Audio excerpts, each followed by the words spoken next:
Josh here with another installment of Music Maker Lessons. That was my best attempt at a minor 7 flat 5 jam. Minor 7 flat 5 chords, man, they're weird, but they happen all over the place.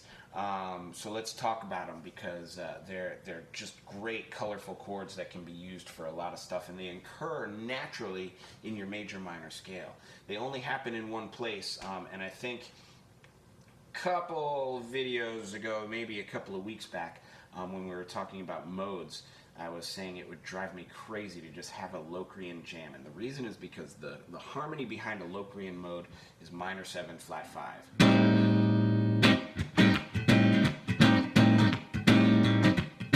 Sounds horrible just sitting on that one chord forever, unless you do something to it, which I actually just did and we'll talk about. But yeah, unless you do something really kind of special to it, I feel like, yeah, it doesn't really sit well. It's a tension chord, as we describe it at music school. It's one of those chords that we use to resolve to someplace nice. You know, I might use it in conjunction with another tension chord to resolve somewhere, and that sounds kind of nice now.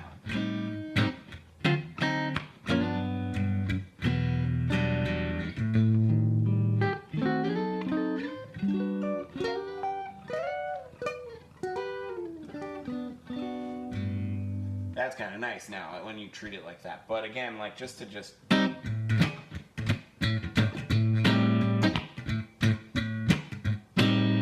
then not go anywhere is it's a little brutal of a task for any musician, I would think. Unless you hate people. I mean, if you're trying to really hurt people with music like that, yeah, go for it, Locrian. That said, yeah, it's not one of those ones that I'll do. But again, it's a tension chord. It happens a lot, especially if you got music that has movement in it. So let's go through them. That said, my go-tos on minor 7 flat 5 chords for if you're the guitar player in the band and you don't want too muddy of a voicing. Best thing you can do, take out the flat 5 altogether. It's just gone. Root, flat 7, flat 3.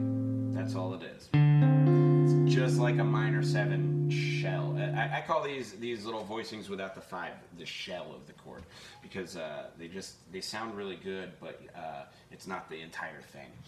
So just missing that flat 5. Just missing the flat 5. It's totally okay to do that, especially if you're playing in a band, because usually somebody else in the band will be playing the flat 5 somewhere. It might be in the melody. There's like all kinds of places that other note could be to complete the harmony. So if you're playing with a group and there's a minor 7 flat 5 chord there's nothing wrong with that, as long as somebody else is hitting it.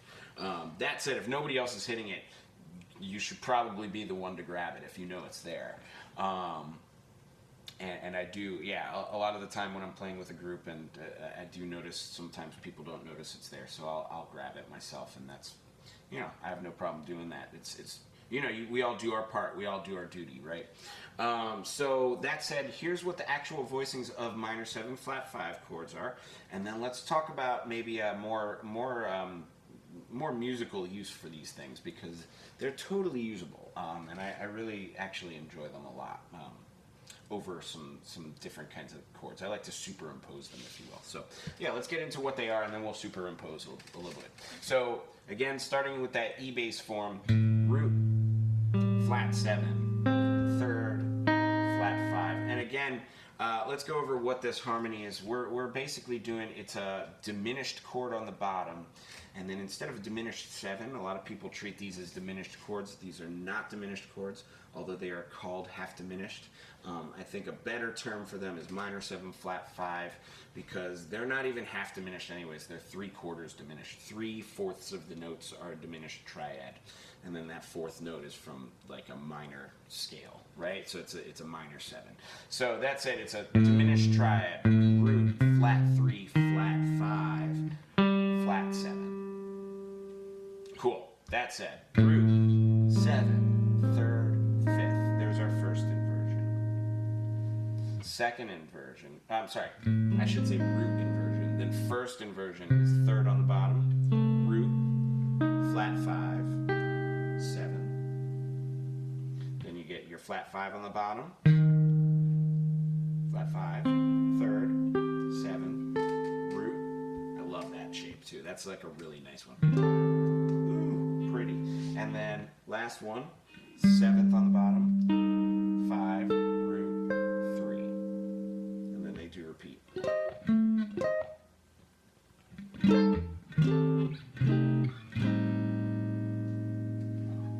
Cool. So that's your E form. Next form, I will again start on the 3rd because it's as low as an A as my A string will allow me to go there.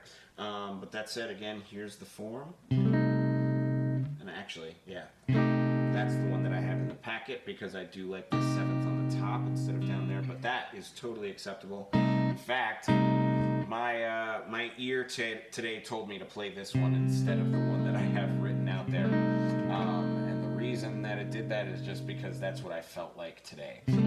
Has nothing to do with anything else. But that said, that's a 3rd on the bottom, root, flat 5, flat 7. There's that one. Right? Next one is this. Flat 5 on the bottom, 3, 7, root. Again, you can also move that root down an octave. Great voicing, right? Then you have your flat 7 on the bottom, and your flat 5, root, 3rd. Again, you can move that 3rd down an octave.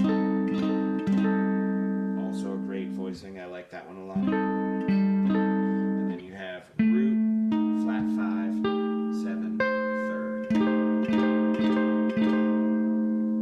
So that's all of those. You can also move that 5th up an octave. Really like that one too because again you just get a different melodic note on the top. Really helpful to just know where they are. Final set of 4 shapes, and again, I'll say it again, I like doing these. I only really have 3 versions of these that I go over with people because by the time you figure out where all of these are, you kind of know where all of the notes are in relation to the fretboard, and then you're free to choose which ones you like and which ones you don't like. And also, there's only 4 notes. There are 4 notes, and we only have 6 strings, so that's really only so many options that you have to start with. So that said, here's the last one: 4 strings, root on top, 7, 3, flat 5, root, and you get the root in the bottom this time. Root, flat 5, 7, 3. With your 3rd in the bottom, 3, 7, root, flat 5. And then we get flat 5 in the bottom, flat 5, root, 3rd, 7, and then we repeat till you run out of frets.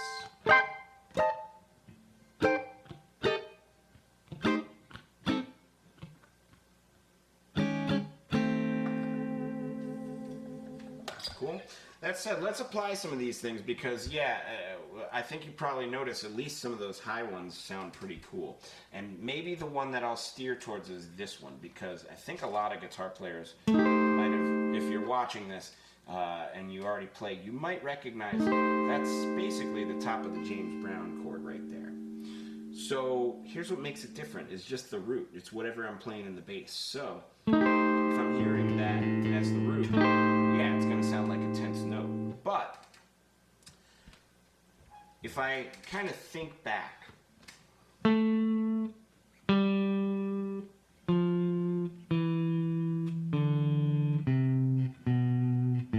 just kind of thinking back to what is the scale, right?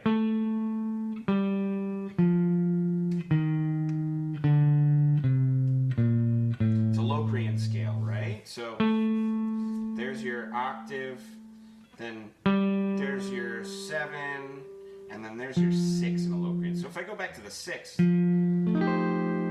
that's actually like, would be Mixolydian. So here's your Locrian, then Aeolian would be one before that, and then F would be on Mixolydian. So now, if I mix that with the 2 chords together,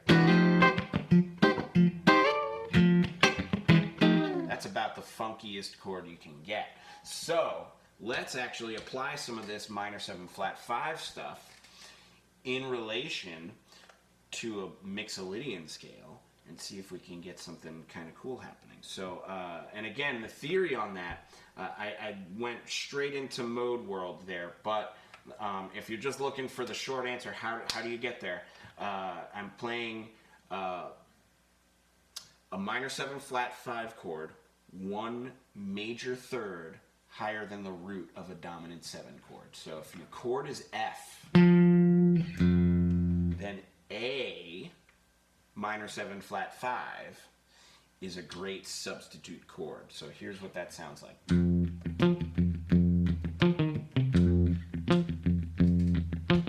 Again, that's all right.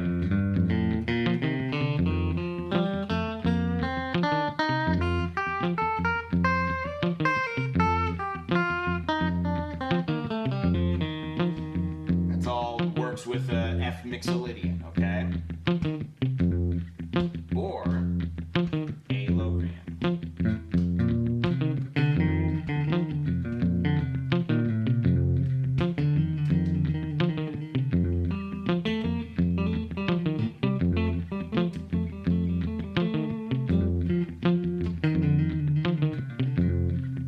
Cool, let's do some A minor 7 flat 5s on top of that.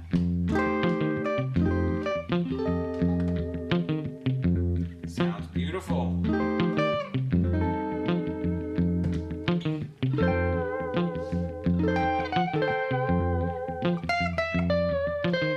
Oh, I went out there, but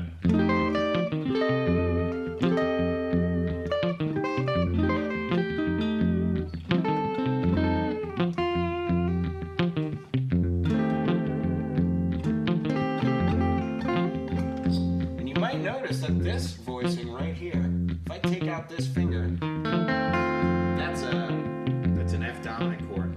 But with this there, that is A minor 7 flat 5, but it's flat 5 in the root, dominance, flat 3, 5.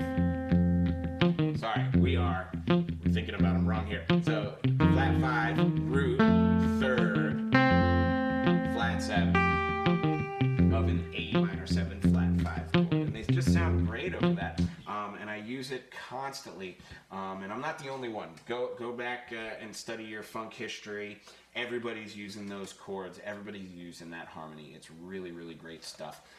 Also, go back in your jam band history. Jerry Garcia's using that stuff constantly too. So if you're into any of that kind of flavor, minor 7 flat 5s are definitely territory you want to explore a bit.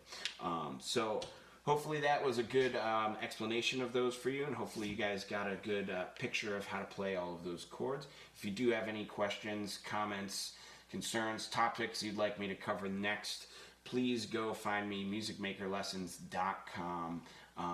And I'm also on Instagram at Josh the Harry Dudini. I try and do a little bit of a live session.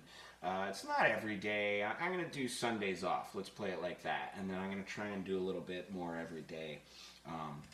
And if you have questions, come in, request to join the live feed. I like taking live calls and all of that stuff. So come on, join me. Let's do the thing. Let's all music a little bit together. And I'll see you on the next one. Take it easy.